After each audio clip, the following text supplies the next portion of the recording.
Okay, now that we have designed yung size ng footing natin, no? So recall lang, no, nakuha na natin yung final size ng footing natin based on the bearing pressure dito sa safe, no? And those are, balikan nga natin yung Excel natin. Ito, sa F1, 2.7, okay? Makikita mo pala yung measurement dito sa ano, sa safe, no? Pwede mong sukatin or i-measure yung mga footing mo dito. Punta ka lang dito sa draw and then draw dimension lines. And then yung F1 natin, ito yung apat na corners. No? So pag sinukat mo to, ayan, it should be 2.7. Okay, yung F2 naman natin, ito, 3 by 3. Okay, and yung F3, I think nag-increase tayo, no? Hindi na 3.30 yun. Ito na yung na-calculate natin, 3.50. Okay, so you could adjust itong size mo dito, no? Hindi na to 3.3, nag-adjust ka na kasi sa safe, nag-fail siya. Although sa manual calculation, yan yung na-calculate mo, syempre sundin natin yung nasa safe. So dapat parehas manual and safe mag-satisfy yung condition. So yung mas malaki kukunin natin 3.50. Okay? So, ayan, no? Ang size ng footing, take note, nakabase yun sa bearing pressure. Okay? Both ASD and ASD transient, no? Yung ASD gravity, yung first load case na kinumpare natin, dead load, live load lang yun. Kapag ASD transient, no, when you say transient kasi yung term na transient, di ba ibig sabihin ng temporary. So, gaya nung earthquake and wind, hindi naman all the time nag-act yun sa element natin. Kaya minsan, tinatawag din silang transient loads. And ina-allowed ng code, no? Ina-allow ng code yung increase ng soil bearing capacity kapag may transient loads. Okay, kaya nagta-times tayo ng 4/3, no? So balikan nga natin yung design criteria natin sa soil bearing capacity, no? Yung soil bearing capacity natin 170 kPa. Okay? And then yung allowable natin na soil bearing capacity, no, for transient loads, no?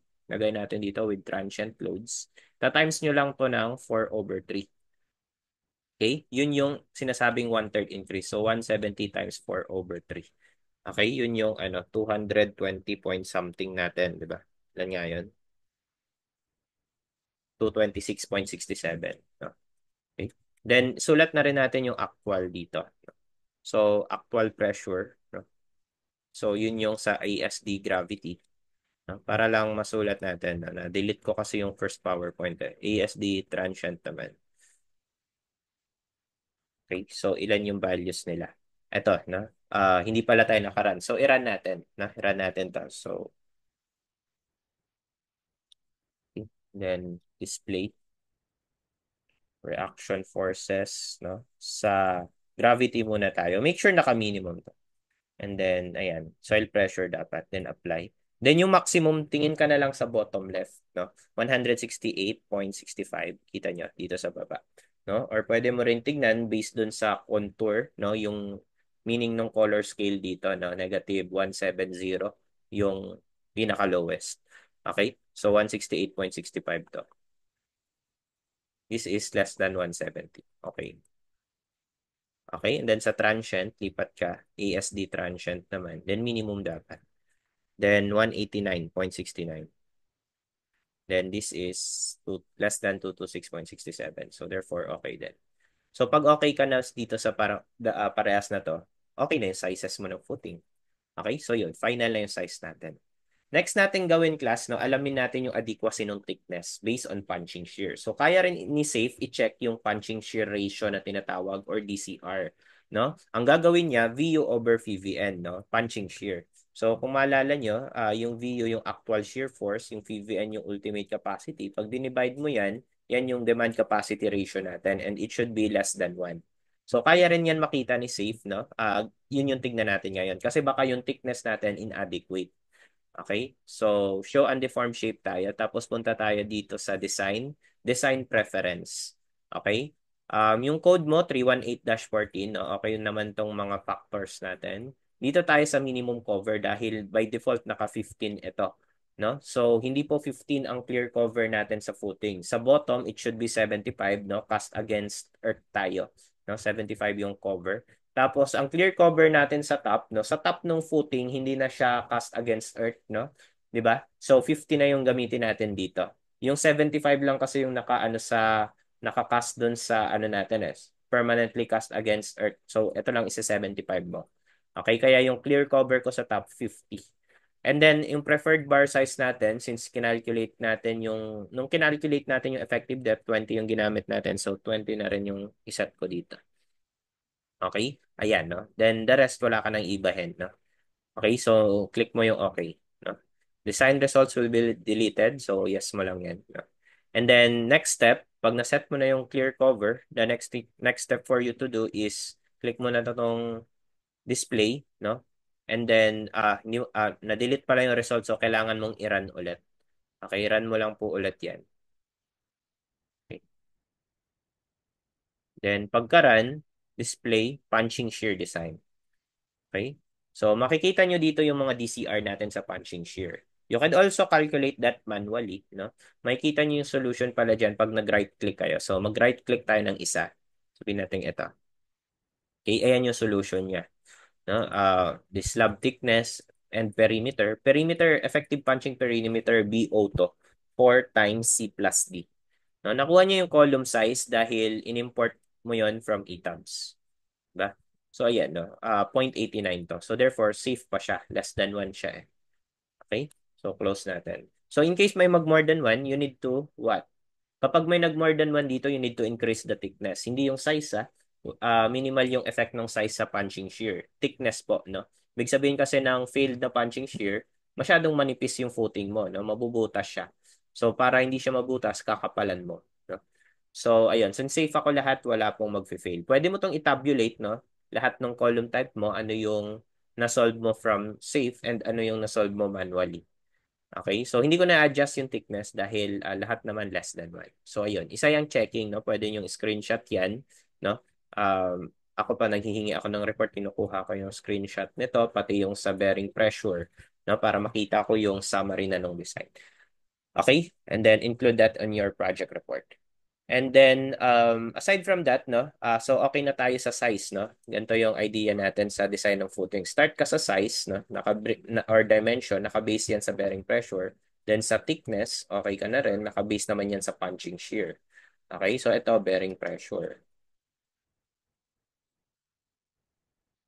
Okay, and then yung thickness natin, naka-base sa punching shear. Okay, or two-way shear. Kulang na lang natin reinforcement. Bakala natin yung footing, no? So, reinforcement, longitudinal, no? Nakabase naman to sa design moment, MU. Okay? So, pwede mo rin gawa ng manual calculation to, di ba? Kung naalala nyo sa foundation design, paano tayo kumukuha ng bakal ng footing? Kung ito yung footing natin, kinukuha muna natin yung Q ultimate dito sa ilalim, di ba? QU. Tapos, ang critical section natin at the face ng column. So, dito ka magmo-moment, di ba? Magkakaroon ka ng bending moment dito. Mag-bend siya ng ganyan, no? Tapos makukuha mo yung moment dito. Tapos mag-RCD ka na, solve ka ng AS kasi may MU ka, no? Pero dito sa video na to, I won't be doing that, no? Kasi assume ko, alam nyo na yun, no? Papakita ko na lang yung way nung kung paano siya ma-determine sa safe. Okay, so I need to unlock the model, no? Kailangan ko siyang i-unlock para makapag-add ako ng design strip. So unlock lang natin. Okay, and then dito, hanapin niyo yung draw. Then draw design strips. Okay? Then, isang strip lang per footing yung gagawin natin. No? Pwede kasing 1 meter strip, no? So, yung column, yung strip A ko dito will be the horizontal strip, no? And then, strip B is the vertical strip. So, unahin muna natin si F1, no? So, si corner.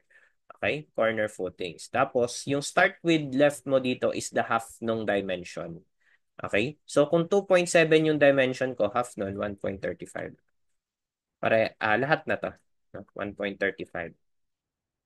Okay? Then, punta ka sa footing mo. Mag-snap ngayon yung midpoint, no? Draw ka from left to right. Okay? Tapos, right-click mo para mag-terminate yon. Okay? So, yun. Makakapag-drawing ka ng strip, no? Nakikita niyo yung parang pink na line. Yun yung strip natin. I-open natin yung width. Control W nyo. Okay? Control W. Then, checkan nyo dito yung where is it? Show width. Ito, sa design strip objects. Click nyo yung show width. Okay? And then click OK. So yun, mapapansin nyo parang may shaded region siya doon. Do that for all your F1. Okay, right click, click, click, tapos right click para mag-terminate siya. Yun, no? So, na-drawing mo na yung design strip A. Design strip B naman. Okay, lipat ka lang ng strip layer papuntang B. And then since 1.30 since 2.7 din siya sa vertical, half nun 1.35 pa rin. So pa vertical naman bottom to top, then right click. So ayun, napansin nyo parang naging ano na siya, no? Checkered na siya dito. Then dito rin. Make sure midpoint ha. Kasi pag hindi lalagpas yung ano mo, strip mo. Okay? So, yun, no? Yan na class yung ating strip dito sa foundation plan. Close natin to. Now, I can determine the reinforcement, no? Unahin muna natin yung F1, no? You can also do this sa F2 and F3. Okay? Pero separate dapat sila. Start ka muna kay F1. So, click mo yung run analysis. Okay? And then, after run analysis, click mo yung display, show slab design. Okay? By the way, ang footing pala considered na slab dito sa safe, no? So, click mo yung slab design. Tapos, design basis natin is strip base, envelope flexural reinforcement. Click mo tong impose minimum reinforcing. Okay? Tapos, show number of bars of size na lang tayo. Okay? Wag na yung intensity. And then, set natin yung top bar. No? Usually, ang top bar sa isolated footing, very, ano lang, or ang reinforcement sa top ng footing, very small lang dahil sa hindi naman ganun ka-critical yung forces doon. Mas critical yung nasa bottom, no? So, pwedeng set mo to na mababa lang. So, sabihin na natin 12 para lang siyang shrinkage and temperature bar. And then yung bottom, isinet na natin to na 20 eh. Okay? So, ayun. Layer A and layer B, checkan natin to. Okay? And then, checkan nyo rin tong show values at controlling stations on diagram. Then, click apply. Okay? So, yan. Magkakaroon siya dito ng figure. No? So, zoom natin. Okay? So, pag zoom ninyo, siguro i-hide muna natin yung B, no? Kasi nag-overlap. So, uncheck ko muna yung layer B. Click apply. Ayan, no? Makikita nyo na dito yung maximum number ng bars na kailangan. So, 16 pieces of 20. And then 5 pieces of 12 yung kailangan nating reinforcement dito sa footing na to. Okay? So, tignan mo rin yung iba, no? Dahil ano ka, tawag na to, dahil apat yung F1 mo, syempre, piliin na lang natin yung maximum. So, dito, 13 pieces of 20. Doon, 16 pieces. So, mas marami doon. Dito, 16 and 14. So, ang pinakamarami, eto, no? 16 pieces of 20 and then 5 pieces of 12. Yan yung horizontal, no? So, ibig sabihin yan, bilang ka ng 16 na horizontal bars, yun yung ipi-place mo sa footing. Sa bottom bars yung 16 na. Tignan natin yung layer B, pa-vertical yung layer B. Okay, click apply. Okay, dito naman sa layer B, 18 pieces of 20. Okay, 18 pieces of 20. Then, check mo yung others. No? So, 17 naman dito, 15 naman dito, and then 60 naman dito. So, finally, nakuha mo na yung number of bars mo. Okay? So, pwede mo na yung ilagay dito. No? Ilagay natin yung number of bars. No? So, insert ako ng DB dito. Okay? Diameter ng bar natin, 20. Okay? So, DB bottom to. Top, bottom bars. Okay? DB top natin is 12. No? Maliit lang siya. Then, number ng bars. No? Number ng top or bottom muna. Number ng bottom along X. Okay? Number of bottom bars along X. That means horizontal. No? Then, gano'n na rin dito sa Y.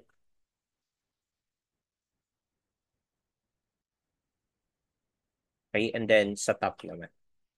Okay? Para malaman mo ilang bakal yung kailangan mong provide. Ayan, no?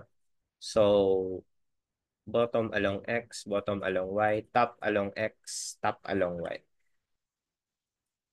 So, pag bottom along X, yun po yung horizontal. So, ano yung pinakamarami natin kanina? So, layer A ang horizontal. Click apply. 16 yun. 16 ba? Tama, no? 16. Ito. 16 pieces of 20. So, lagay ko dito 16. Okay, at yung top along X, 5 naman yung pinakamarami. May right? 5 ba? Yes, 5, no? 5 pieces of 20. Okay? So, sa Y, yun yung layer B. Click apply. And then, makikita mo dito, 18 pieces of 20. No? Check mo lang dun sa other groups, no? Dahil baka mas ano yan, mas marami. So, 18 pieces of 20 naman tayo. Oops, dito pala yan. Bottom, no? Then sa top, 6. No? Okay? So, yan po yung ating schedule na. No? Ilalagay nyo kasi yan sa ano, di ba? Beam schedule, gagawa kayo ng table. Okay? So, mamaya magpapakita ako ng sample footing schedule ng mga previous projects ko. Okay? So, ito na yung number of bars natin. Okay? Pag isolated footing, number of bars yung kailangan. No? Kapag mga mat footing spacing kasi, since ang daming bars nun. So, ayan.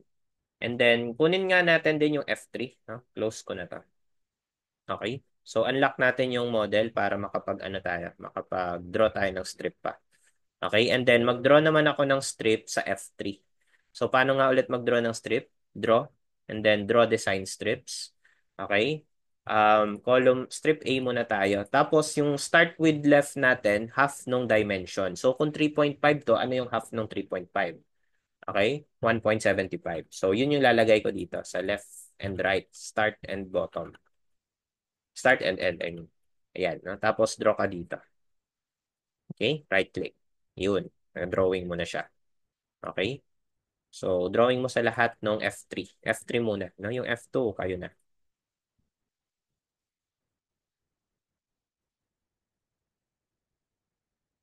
Okay? One rule of thumb, no? Sa pagdodraw ng strip, dapat wala pong lumagpas dun sa area. Kasi kung mali yung na-type mo dito, lalagpas yan. So, bakit pala 1.75, no? Yun kasi yung nasa left ng strip, no? Tapos sa right ng strip, 1.75. Pwede kasing pa-trapezoid yung strip mo. Then, column B natin is the same since square, 1.75 din. Bottom to top ko naman to the drawing. Yan.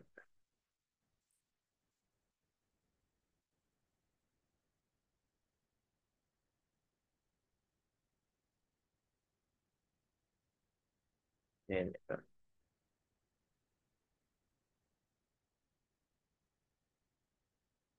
Okay, so yun. Meron na po tayong strip. Close ko na to, then run ko ulit. And then display, show slab design. And then layer A muna tayo. Click apply. No? Layer A. So, ayan. Makikita mo yung number of bars. So, ayan. Since mas madaling tignan dito, kitang-kita sino yung pinakamalaki. So, 24. No? 24 pieces of 20. So, balik ako dito. No? 20 pa rin to. Diameter. 12 pa rin to. Number of bottom bars along X, 24. Okay? Pieces to ah. Okay? Pieces yan. 24 pieces. And then, top bars is 6 pieces of 12. Okay? Top bars along X. Okay? Then sa Y tayo, just change yung strip from layer B, A to layer B. Okay? Then click apply. So makikita mo na ilang piraso. 25 pieces of 20 and then 6 pieces of 12. Okay, so ayun. 25. Then 6 pieces. Okay, so ayun. Ganun tayo mag-determine ng number of bars. So, ibig sabihin nun, no? Pag dinrawing natin yung footing, okay, yung along X natin, no? For example, yung F1 natin, 2.7 by 2.7. Okay, then number of bars mo along X is 16. Yung along X, horizontal yan. So, 16 to. Okay? Then along Y mo is 18, no? 18. So, pag ganun, no? Medyo weird na ano, no? Na mas marami yung sa Y compared sa X since square ka lang naman. Minsan kasi nagkakaroon ng confusion dyan sa site, no? Ano yung X, ano yung Y. Okay? So, dapat sa schedule mo clearly stated kung paano naka-orient yung bars mo. Okay? So, ayun. Ganun tayo mag-determine ng number of bars. You can determine also or you can, what do you call this? You can verify through manual calculation to use RCD or yung topic ninyo sa foundation kung paano kayo kumukuha ng number of bars. Okay? So, ganun. No? Then, for the F2, just do it yourself. No? Drawing lang kayo ng strip. So, sa F2, ano naman yung width ninyo? Half ng 3. 1.5. Right? So, ayun.